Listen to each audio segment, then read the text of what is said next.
sujet. Alors là, on parle plus de vagues de nouveautés, on parle de raz-de-marée. C'est-à-dire que depuis janvier, on a à peu près une news par semaine autour de l'intelligence artificielle avec Microsoft. J'avais une petite timeline. Hein. En janvier, on rappelait l'arrivée d'OpenAI, le partenariat, la disponibilité dans Azure. En février, hein, pour l'anglais. En février, c'était l'arrivée de ChatGPT dans Bing.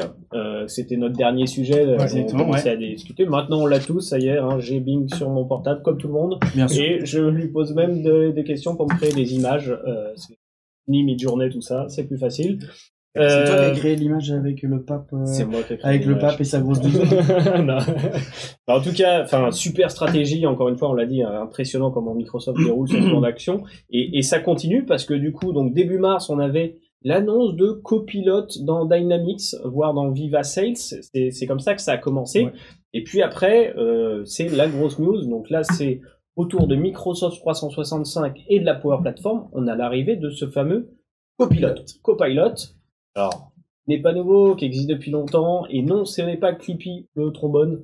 Ce n'est pas non plus la version gonflable du film, le petit bonhomme que tu gonfles à côté de toi. Exactement, c'est bien quelque chose de tout à fait nouveau. Alors, Kevin, peut-être explication, qu'est-ce que Copilot? Du coup, qu'est-ce qu'on doit en retenir? Alors, c'est très early stage, comme on dit. Hein. On n'a pas accès encore. Voilà, on n'a pas eu accès. On a vu beaucoup d'articles, de vidéos, de descriptions, donc ça reste ce stade très produit et marketing. Par contre, la promesse, c'est quoi? Le Copilot, c'est quoi? C'est en gros d'avoir un assistant intelligent sur tous les outils que tu utilises au quotidien pour travailler, c'est-à-dire Outlook, Word, PowerPoint, Excel. En gros, voilà, la Power Platform. Si moi je vais parler de Modern Workplace, je vais intervenir après. Je vais parler de Modern Workplace, je vais lui laisser la partie locale après. Je vais débarquer après, t'inquiète. Et du coup, ouais, j'ai assisté à la présentation le 16 mars et c'est en gros, tu as besoin de faire une présentation, par exemple. Donc, tout ce qui est un peu, on va dire, ingrat quand tu fais une présentation où tu es bloqué par la forme, etc., tu lui donnes juste quelques mots-clés en lui disant, écoute, fais-moi une présentation à partir des notes, des transcriptions de ces dernières réunions et fais le job. Il te fait ta présentation et ensuite, toi, tu peux bien sûr soit modifier slide par slide ou aller sur une slide et dire, je m'attendais plus à ça comme contenu ou je m'attendais à quelque chose de moins verbeux. Et il adapte en fait à chaque fois. En fait, on disait que c'est pas Clippy, mais c'est quelque part c'est Clippy. C'est quoi? C'est le stagiaire de cabinet de conseil. Petit taquet gratuit. Bon, en tout cas, c'est les experts du slide. Voilà, la promesse, en tout cas, t'enlever tout ce temps en fait qui est un peu qu'il n'y a pas de plus-value, qu'il n'y a pas de valeur ajoutée, et que tu te concentres vraiment sur le fond. C'est ça. Donc ça, ça va être un des gros débats, hein, on va dire. Je vois déjà, on commence à entendre, mais finalement, demain, on fera plus rien, ça répondra tout à notre place. La question, c'est est-ce que ton boulot, c'est de faire des slides? Ou peut-être de faire la réunion voilà, l'intelligence le mien non, mais il faut que je les fasse après. Alors en vrai, non mais c'est ça, c'est que à un moment c'est remettre aussi notre valeur ajoutée dans le boulot. Globalement, c'est pas forcément de prendre des slides pour beaucoup, c'est peut-être de mener des réunions très constructives et que derrière il en ressorte peut-être des belles présentations. Mais tu vois, genre moi je donne des ateliers d'une demi-journée et derrière il faut que je fasse des slides. Si quelqu'un peut me faire mes slides sans que j'ai à demander à quelqu'un de le faire parce que c'est pas super cool non plus. Et tu les fais pas dans tous les cas. Le sujet slide, moi je le trouve fun parce que en vrai c'est en plus un problème latin. Parce que dans la culture latine, on fait le slide autoporteur qui fait tout, qui est un livrable. Ceux qui ont travaillé ou suivi du workshop, de l'atelier avec des Américains ou des Anglo-Saxons, mais vraiment, leurs slides ils sont vides. En fait, parce que ce qui compte, c'est ce que tu présentes, est-ce que tu as dit. Et voilà. Et donc, en effet, avec cette logique anglo-saxonne que je trouve la bonne pour ce point-là, c'est que tu te fais générer des slides qui te servent de support d'appui. Par contre, ce qui compte, c'est ce que tu vas travailler dans l'atelier et le livrable final. Alors peut-être pour balayer tous les usages, parce que là, t'as parlé du côté, et je le disais, moi j'en rêvais encore le week-end en me disant peut-être qu'un jour ça nous fera nos slides. Hein. Finalement, ça arrive, mais donc là, toi, t'as parlé de la partie PowerPoint. Il y a la partie Excel où on va pouvoir faire interroger les tableaux sur les données, savoir dis-moi qu'est-ce que je dois comprendre des tendances, etc. Donc ça, c'est dans Excel, donc on le retrouvera vraiment partout. Dans Word, on pourra lui demander des résumés. Et peut-être le tour de force, c'est le côté transverse entre les documents de Microsoft. C'est ça qui est incroyable. Parce que globalement, si je résume, Copilot, c'est basé sur le moteur GPT 3 puis 4, du coup, certainement le 4. C'est 4. Voilà, exactement. Donc du fameux ChatGPT. Mais ça fonctionnerait pas tout seul, du coup. Donc la force, c'est que Microsoft a quelque chose depuis quelques années qui s'appelle le Microsoft Graph, qui est en gros une base de connaissances qui crée des liens entre tous les documents et les profils que l'on a dans l'écosystème Microsoft. C'est ça. Donc mon lien, qui est mon ID, mon profil Kevin, est lié à tout un ensemble d'activités sur lesquelles j'ai travaillé en ligne, mais aussi du coup de documents. Donc là, je vais pouvoir lui dire dans Word, par exemple, fais-moi une synthèse du projet alpha. Et le projet alpha, le graphe pourra dire que c'est composé d'un PowerPoint, d'un OneNote, d'un résumé de réunion, etc. Oui, il fera lui-même le OneNote dans le Word, par exemple, quoi, un truc comme ça, quoi. Il prendra la connaissance que tu as dans ton OneNote, peut-être la présentation PowerPoint que tu as eue quand tu as présenté le projet, etc. et assemblera l'ensemble dans une note de synthèse générée par le moteur. C'est même un exemple d'une réunion. Ouais, t'as même un exemple réel qui était de la science-fiction il y a 10 ans dans les premiers films Marvel qui ont cartonné Iron Man. Quand Iron Man il dit à Jarvis, son chat GPT local, il lui dit il arrive à un endroit dans je sais pas quel pays, machin, fais-moi un topo. Et c'est ça en fait. C'est un peu ça. Nous on arrive sur un projet parce on est aujourd'hui sur du projet court et nombreux. On arrive sur un projet. On a besoin de monopoliser l'équipe projet pour nous faire un topo qui tient debout. Là, c'est OK. Copilote, là, j'ai tel sujet à aborder. Est-ce que tu peux me faire un topo de synthèse pour que je puisse travailler sur ce sujet? Ce qui est intéressant, c'est que tu n'as pas à nommer les documents. A priori, tu donnes le titre du projet. Toi, tu as dans l'écosystème Microsoft 365 accès à certains docs. Donc, il y a une gestion des droits qui est gardée derrière. Et il prendra l'information partout où il peut la prendre. Une nomenclature, hein. À condition qu'il y ait accès. Non, justement, c'est l'intérêt. La nomenclature, c'est pour nous, les humains, pour qu'on s'y retrouve. Il trouvera l'info dans les docs. Donc, mais ce qui est fou, c'est que non seulement, c'est comme tu dis, tu peux poser la question et lui, il va aller chercher tout ce qui est pertinent, mais tu peux, toi aussi, lui dire exactement où est-ce qu'il doit aller chercher l'information. Parce que Oui, dans la présentation. C'est ça, parce que t'en as parlé, t'as Excel, Word, PowerPoint, OneNote, mais t'as aussi la partie Teams. Tu peux arriver en réunion. Bon, il faut pas le faire, mais tu peux arriver 5-10 minutes en retard dans une réunion, par exemple. Ça nous est jamais arrivé, c'est pas bien. C'est avec moi.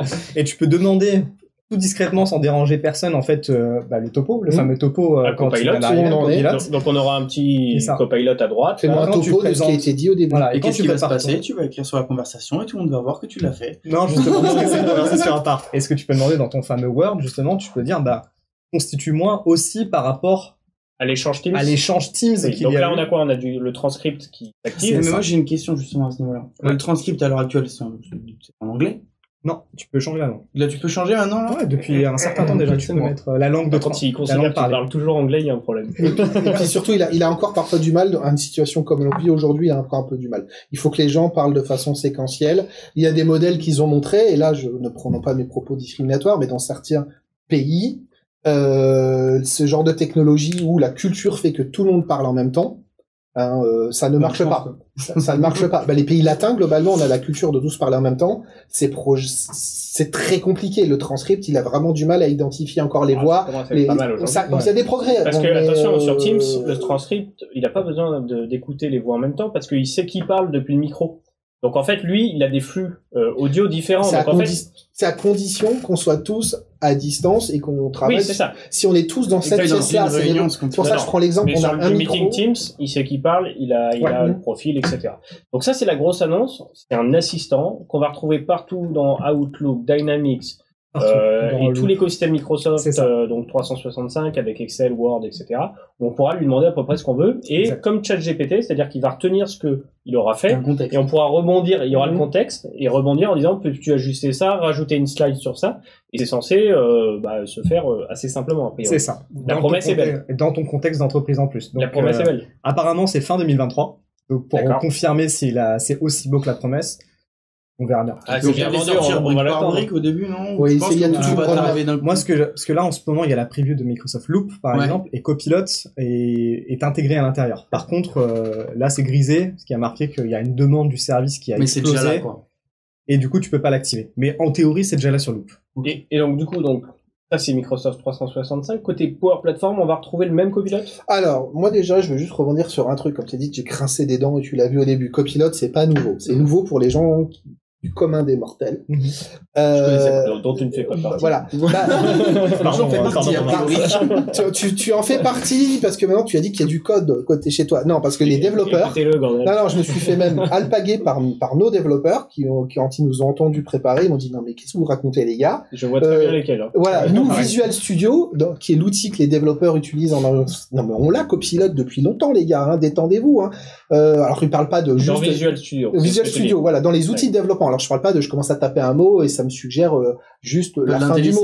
Non, c'est pas voilà, ça c'était l'IntelliSense, mais le Copilot, ils l'ont, c'est-à-dire parce qu'ils ont tapé un mot et que dans le contexte c'est supposé par exemple être une variable qui sonne comme étant une variable qui va être publique et de contexte, il va te générer les classes, les couches métiers, les couches business, les connexions. En fait, il te génère déjà tout le code. Donc tu as déjà un assistant virtuel qui te génère des classes et des modules entiers de code, des entités entières déjà automatiquement dans Visual Studio. C'était appliqué à un contexte de code, et en fait, du coup, c'est pour ça qu'il l'appelle aussi Copilot côté Modern Workplace, parce que c'est la version étendue. Donc c'est pas une invention du moment. Mais c'est surtout une marque. C'est dans la lignée du modèle Codex qu'on retrouve là aussi côté GitHub.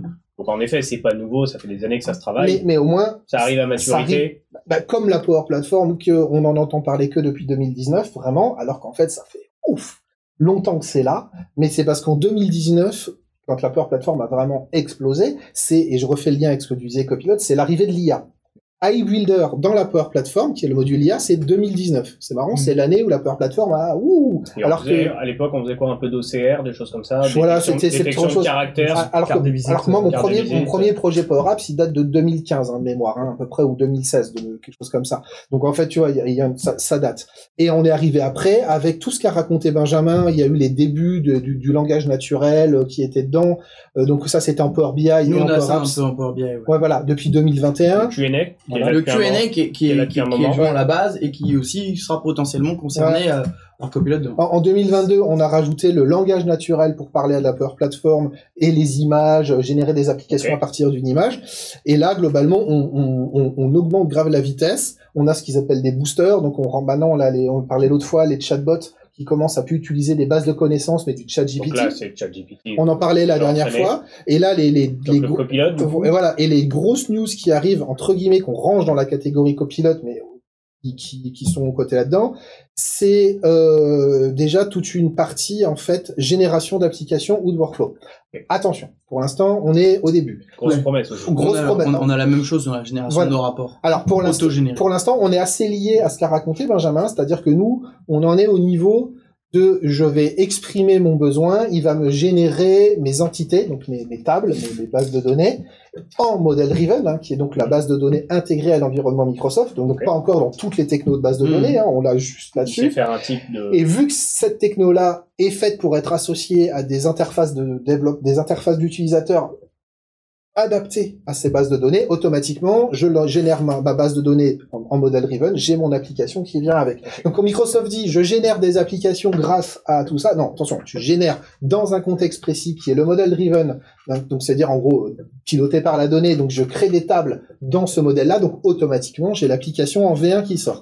Là où c'est aussi un peu intéressant, c'est la partie Power Automate, c'est la partie qui fait des processus. Et dans celle-là, ça relie quelque chose qu'ils avaient déjà avant, qui était donc tout ce qui était l'analyse de process, où t'avais des IA qui analysaient tes flux, tes mails, et qui te proposaient des workflows. Donc là, je dis, par exemple, envoie un mail à chaque fois qu'il y a un nouveau fichier qui arrive dans SharePoint, il comprend ce que je dis. Alors, c'est la grosse nouveauté, parce que avant, en 2021-2022, ce qu'on avait, il fallait lui dire, alors, en tant qu'utilisateur machin, je veut lancer un workflow qui va faire la tâche, enfin il fallait parler comme un développeur, donc c'était pas utile. Aujourd'hui on va parler en langage naturel, et il va nous faire la base des premiers workflows, donc ça peut être intéressant pour démarrer un projet, on lui explique le besoin, il nous crée nos déclencheurs, nos débuts de flux, il nous fait, alors voilà, on le sait nous, alors du point de vue Citizen Dev, quelque chose d'utilisable, il nous aide un petit peu à démarrer. Attention juste, il y avait cette promesse avec Figma, une image devient une appli. Le problème, c'est que le code généré pour faire l'appli était discutable. D'un point de vue Citizen Dev. C'est bien dit, ça. Voilà. Non, mais d'un point de vue Citizen Developer, donc ça genre Madame la compta, etc., ou Monsieur de la compta, ou il faut ce qu'il veut. Globalement, on va pouvoir faire ça. Par contre, nous, d'un point de vue IT Pro, on voit le code généré par Figma, on fait non. Non, tu pars pas en production. Ça fait plus de voilà. pour les Et le experts. CI/CD dont parlait Benjamin, je fais Ouais. hors de question Et que le machin c'est il un rentre peu là-dedans. Mais nous, côté Power BI, on a l'équivalent, hein, c'est-à-dire que vient de sortir il y a pas longtemps le Qui DAX en langage naturel. Voilà. Qui Alors- s'appelle pas Copilot aujourd'hui. Non, C'est pas ouais. Copilot. Mais c'est comme disait Romain, c'est-à-dire que c'est dans l'écosystème, on donne pas trop de noms, mais peu Ça importe, commence à moi, du moment arriver, que ça marche, ouais. ça me va, hein. Pas besoin de l'appeler copilote, hein. L'idée, c'était que, en fait, l'idée, c'est que nous, on fait des calculs dans Power BI qui s'appelle le DAX, le Data Analysis Expression, et en fait, à l'heure actuelle, on est obligé, c'est un langage, on est obligé, enfin, c'est pas un vrai langage, c'est une hybride fonction, peu importe. Je suis obligé de coder quelque chose. Demain, je vais dire, fais-moi tel truc, mais avec un langage humain. Et derrière, il va me générer le DAX. Je n'ai pas encore trop testé le truc. À l'état de l'art Pareil, de ce qu'on voit. le code sera peut-être discutable derrière. Bah après, C'est ce qui est intéressant à retenir, hein, c'est que du code, c'est un langage comme le français, comme l'anglais. Donc à un moment, si on sait générer du langage, on sait générer du code. Maintenant, Donc ça peut être un vrai gain. Est-ce que c'est pas... Voilà, la question première, je sais que M. Gérard aura des choses à dire. Est-ce que c'est pas un premier pas vers vraiment le no-code? Attention. Oula. ok, voilà, un vrai petit pas, quoi. Dans tous les cas, Bah, Non, parce que En si tout cas, demain, la finalement... marche elle est moins haute aujourd'hui. La marche est Parce moins que haute. Ce qui est fou, enfin moi quand je vois, après j'attends de voir encore dans la réalité. Mais tu vois, moi j'ai pas fait de développement depuis longtemps, je développe plus du tout. Donc quand j'ai vu les démonstrations de qu'est-ce que ça promet, pour le ticket d'entrée pour être Citizen Dev, on va dire, est de moins en moins mais cher. moi, ce on qui va dire. m'inquiète, et je le vois Après- beaucoup avec Power BI, c'est que le Citizen Dev, si ça marche pas, c'est terminé. C'est ça, Par contre, c'est il y a ça plus le de problème. Citizen Dev, Après, il y a plus de Citizen, il y a plus de Dev. Après, le truc que je vois, c'est à la limite, enfin, de l'autre côté, enfin, du gouvernance, ça doit être le bazar. Si jamais t'as des applications qui pop comme ça et tu sais pas si elles sont... Bah, il y aura une gouvernance Non, il y a obligatoire avant, toute quoi. une logique. Non, le no-code, low-code, globalement, c'est pour ça que j'avais fait une vidéo dédiée là-dessus, que je vous invite, on mettra peut-être le lien en publiant. Pourquoi on parle plus, mais brièvement, tout le monde ne parle plus que de low-code, globalement. Il y a des plateformes de no-code, mais qui sont très différentes des plateformes Mais de du low-code. coup, Mais la si marche, j'ai une IA à qui je demande, qui me génère une app, c'est du no-code. on est là-dessus sur du no-code, et ça devient intéressant. Ce qui va être intéressant, c'est ce progrès. Comme je disais, la première étape où tout le monde a dit c'est la révolution il y a un an ou deux. En vrai, il fallait parler en mode je suis concepteur de logiciels. Parce qu'aujourd'hui, il fallait penser à Ces requêtes, presque. fallait penser requêtes, base de Ouais. données, Oui, il modèles, fallait. stockage. Là, ce qui est une porte ouverte au no-code, ça va être ce côté de ok, tu m'as exprimé un besoin, donc est-ce que cette IA va être capable de déduire qu'il me faut, je sais pas, un SharePoint, un Excel ou une base de données pour stocker? Mais la vraie étape qui va nous permettre d'arriver au no-code, c'est même pas encore ça. Ça, si ça marche très bien, mais encore on n'ira pas loin. La vraie étape, c'est ce qu'annoncent les Gartner et les Forrester, c'est l'étape intermédiaire qu'on doit travailler sur les 3 prochaines années pour faire ce qu'on appelle du business low-code. C'est-à-dire, aujourd'hui, on a des connecteurs pour tout. Hein, Microsoft, c'est comme ils ont fait comme Apple avec les applications pour tout. On a des connecteurs pour tout. Sauf que ces connecteurs ne sont pas dépendants du contexte métier de l'entreprise, ce qui fait qu'ils se restent compliqués à utiliser. C'est que finalement, à un moment, si je suis utilisateur, et là tu parles d'une vision entreprise, Ouais. il faut le rappeler, c'est que finalement on est dans Microsoft 365 majoritairement du coup pour un usage privé. J'ai beau faire une app, si je peux pas l'intégrer à mon système d'information ou à un moment aux données que j'ai besoin de remonter ça au même niveau de no-code, bah je ne serai jamais en réel no-code. Je vais donner l'exemple, c'est là où l'IA peut être super intéressante en termes de copilote. Par exemple, aujourd'hui, SAP, Progiciel, tout le monde en a entendu parler dans l'IT, c'est un gros, pour ceux qui savent pas, c'est en gros, ça fait tout. Ça fait le café, ça fait marcher toute ta grosse boîte, hein. Toutes les multinationales, globalement, ils ont ça. Il y a un connecteur Microsoft SAP qui, soi-disant, te permet de faire du no-code, low-code vers du SAP. Alors ouais, le truc c'est que t'as ton connecteur, c'est gentil, mais si tu sais pas comment ça marche un SAP, Mais si tu connais pas la coquille derrière, c'est vrai. comment tu ce que tu veux côté data, hein, voilà, on dit souvent, je trouve si que tu as travaillé sur des données de SAP, tu vas plus vite. non, mais tu que ça comprends soit mieux. SAP, que même ça soit Dynamics, Oui, non, CRM, mais- ces trucs-là, tu te branches sur Dynamics, souvent sur SAP, tu récupères la liste d'étapes, t'es en mode, ok. Ok, c'est Fin de tournage. voilà. Alors Je sais que plus où j'en suis. c'est là où il y a deux étapes. C'est soit on a une IA qui va être capable de comprendre ton besoin et de faire toutes ces configurations de connecteurs. Donc là, on réglerait un souci. Je pense que l'étape intermédiaire qui est sur les 3 prochaines années, c'est celle qu'annonce donc le Gartner, c'est le business low code. Préparation de C'est-à-dire que l'entreprise à l'usage no-code. Voilà, fait des vulgarisés, attention, les spécialistes vont changer de couleur, mais des connecteurs par-dessus le connecteur pour pré-mâcher une partie du travail. Et je pense que c'est par cette étape-là que l'IA saura du coup quel connecteur aller utiliser parce qu'il est documenté. Vraiment autonome, Voilà. du coup, Parce que l'utilisateur. ce que disait On va Kevin, conclure là-dessus, ça permet de faire Romain, ça. parce que je pense qu'on pourrait tenir 3 heures là-dessus C'est clair. et à un moment C'est pas pour tout de suite, les podcasts de 3 heures. Alors, toujours est-il, petite conclusion, vote à main levée, du coup, révolution Copilot ou pas révolution Copilot? Bah, c'est bien. Qui est vraiment. pour? Bah, Qui moi, le je- sent non, bien? moi, Qui le j'ai- sent bien? Honnêtement, Oui. Evo, parce que franchement, même si tu as, il y a des choses à améliorer et tout, c'est un truc de dingue quand même. C'est tu te demandes en langage naturel de te faire de te pondre des slides ou de faire une application. Alors oui, c'est pas parfait, Bah, le jour mais où c'est ça marche.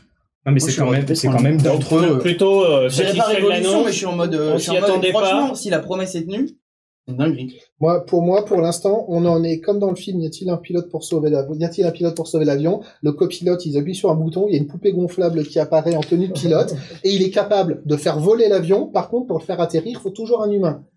Donc, plus tempéré ici, du coup, Romain. Pour le moment. Par contre, Pour le j'ai de grande confiance J'ai dans de la grandes ambitions. J'ai des ambitions pour lui et j'ai du travail à lui donner.